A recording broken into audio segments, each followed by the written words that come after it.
ఈ రోజే డౌన్లోడ్ చేయండి మీ ఫేవరెట్ షోస్ చూడండి. ఎగ్జామ్స్కి బాగా prepare అవుతున్నావా Janu?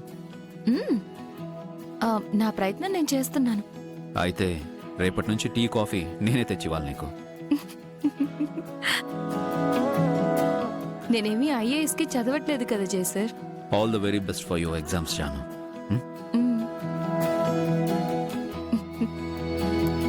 Thank you sir.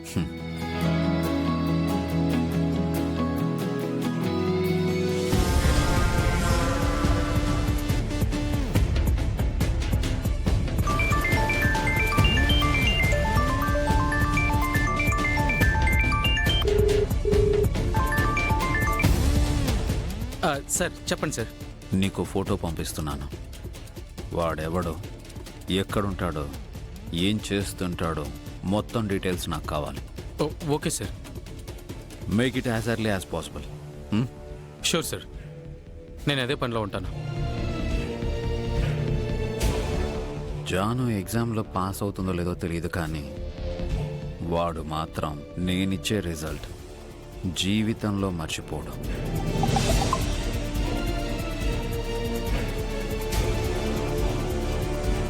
వీడా?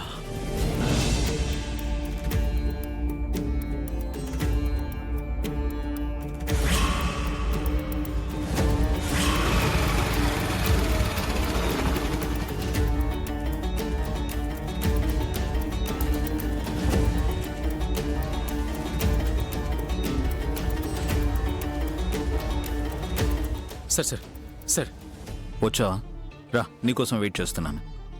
సార్ వాడి డీటెయిల్స్ అన్ని దొరికాయి సార్. మీరు పంపించిన ఫోటోను పట్టుకొని ఎంక్వైరీ చేస్తే వాడు కేబీఐటీ కాలేజీలో చదువుతున్నాడు సార్.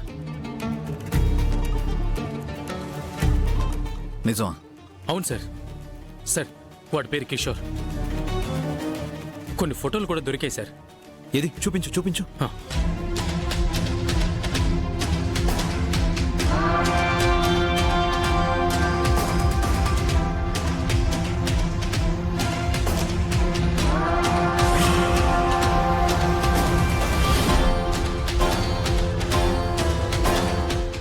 సార్ నేను వెళ్తాను sir. Okay sir. What?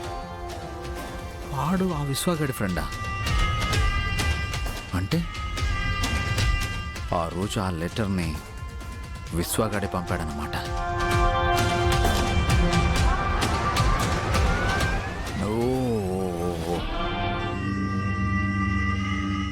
Janu ఇంట్లో ఉంటే కలవడం కుదరడం లేదని ఆ విశ్వాగాడు జానును కలవడానికి ఇంత పెద్ద ప్లాన్ చేశాడనమాట.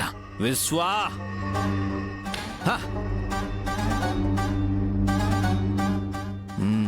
చెప్తారా? ఈసారి నేను కొట్టే దెబ్బకే నా జానునే కాదు, నువ్వు ఈ ప్రపంచాన్ని వదిలిపోవాలి. చెప్తా విశ్వా.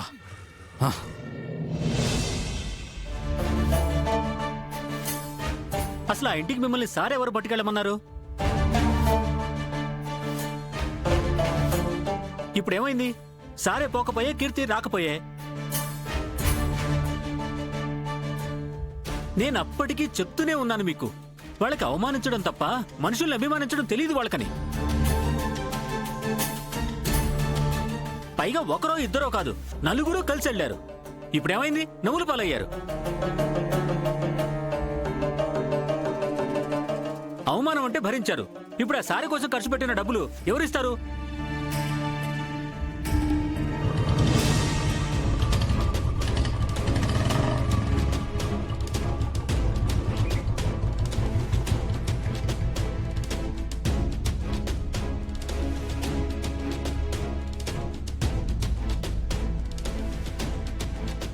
ఏయ్ ఆగు, ఏంటి ఇంకేమైనా బ్యాలెన్స్ ఉందా?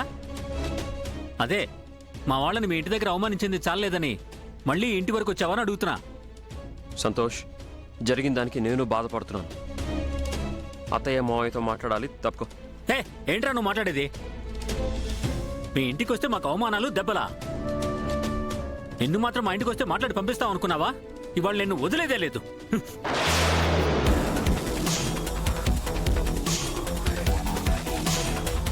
ఇంతకుముందు నేను ఈ ఇంటి కోడలికి అన్నని కాబట్టి కామ్గా ఉన్నాను. దెబ్బలు కూడా తిన్నాను.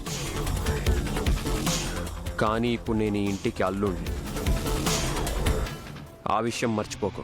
అందుకే కదా మాకు ఇన్ని కష్టాలు. తప్పుకో. రేయ్, ఏంట్రా తప్పుకునేది? సంతోష్, ఏంటి? రేయ్, ఏంట్రా ఇది? ఇంటికి వచ్చిన అతిథుల్ని, అందులోనూ అల్లుడి ఇంటికి వస్తే గౌరవించాలి కానీ ఇలా నోటికొచ్చినట్టు మాట్లాడతారా? ఏమీ అనుకోదు బాబు, లోపలికి రండి. అది కాదు నాన్న. రేయ్, రండి బాబు.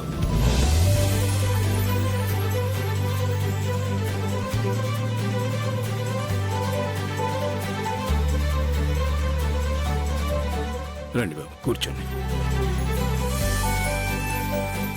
నమస్కారం బాబు. నమస్తే అక్క. కూర్చో. కూర్చో బాబు.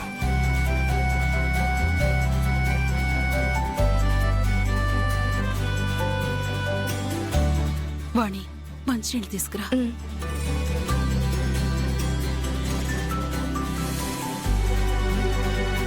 తీసుకోండి. క్షమించు బాబు. నేను కూడా మిమ్మల్ని క్షమించమని అడగడానికి వచ్చాను మావయ్య. నిజంగా అప్పుడు నేను ఉండుంటే అసలు అలా జరిగేదే కాదు. వాళ్ళన్న మాటలు మీరేం పట్టించుకోవద్దు. మాటలన్నా కూడా కనీసం ఆ సారి తీసుకొనుంటే మనసు తృప్తిగా ఉండేది బాబు. సారీ, నేను తీసుకెళ్తాను.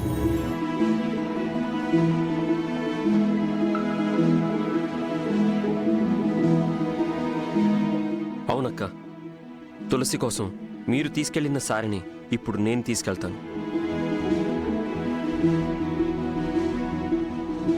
మీరు కొంచెం రెడీ చేస్తారా? సరే అండి, నేను ఇప్పుడే సర్దేస్తాను. వాణి, ఆగమ్మా.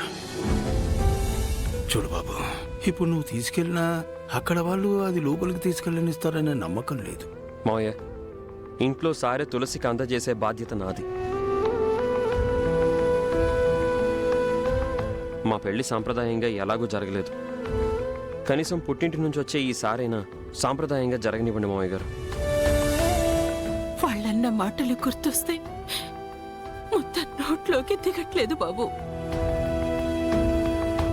ఆ ఇంట్లో తులసి పరిస్థితి తలుచుకుంటే భయంగా ఉంది మాకు. ఇన్నాళ్ళు అది ఏవో దోషాల వల్ల అవమానాలు పడింది. ఇప్పుడు ఆ ఇంట్లో వాళ్ళ మధ్య ఎలా బ్రతుకుతుందోనని మాకు భయంగా ఉందయ్యా.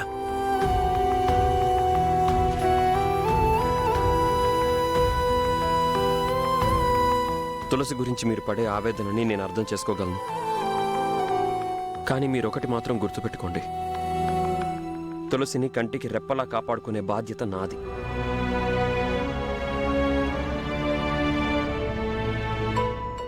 ఆ